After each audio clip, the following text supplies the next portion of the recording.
Hello, this is Mark Wildman of Wildman Athletica here with Kayvon, founder of Bells of Steel. And today we're going to talk about the Wildman line, the Mark II and the Mark I from Bells of Steel of adjustable kettlebells to save you tons of money.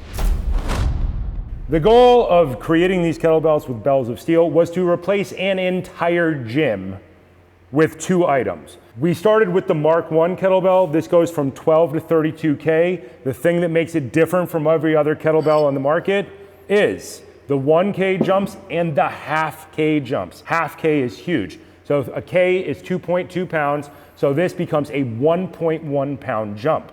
That means that everybody can make the jump from weight to weight so that people can start with a lightweight and get to a heavyweight. This solves the problem of kettlebelling. In the beginning, kettlebells came in 16K, 24K, and 32K, and they were 8K jumps, which was 17.6 pounds. Imagine a 35-pound dumbbell, a 50-pound dumbbell, and a 70-pound dumbbell, and that's all you ever had. You get a lot more out of training if you have access to more weights because it allows you to adapt at the correct rate. Not everybody could be helped by this weight. People who are severely injured, people who are deconditioned. So we needed to make another product. What are the weight ranges here?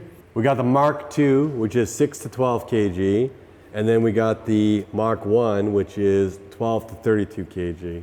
This allows people who have been severely injured or have been severely deconditioned to start with the appropriate weight, to go up in 1K jumps, and then to transition eventually to this. The goal is to get people from a hospital bed, so injured they can't walk, all the way to climbing a mountain or competing at a professional level. This one replaces 41 other kettlebells. This one replaces 7 kettlebells. We're replacing an entire gym, a house full, a warehouse full of weights with 2 items. These kettlebells are adjustable, which means that they snap in half, they come apart, and weights load into them.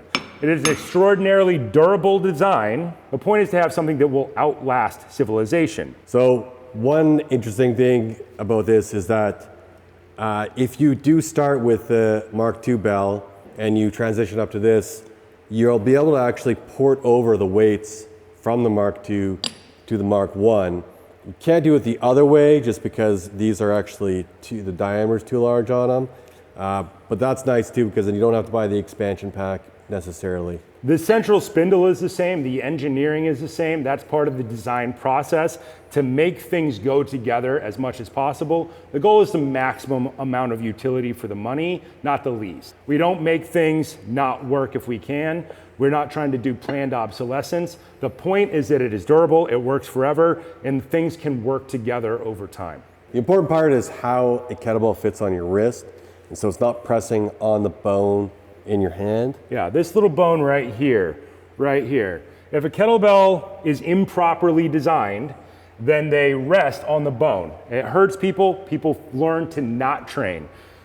Kayvon has helped us make sure that this actually fits properly for people from, say, 5 foot tall up to at least 6'3", from 100 pounds to 240 pounds. I'm 240 pounds. But if you have a skeleton within that range, these will fit properly for you, which allows you to transfer the technique from here to here as you develop in your training. Go to bellsofsteel.com or to wildmanathletica.com. Get yourself the best equipment so that you can get what you want out of training. The goal is to not be in pain. The goal is to get better every day. You should get at least 10 years of training out of these 2 pieces of equipment, and they will last even beyond that. Kettlebell training is infinite if you have the right gear and the right knowledge.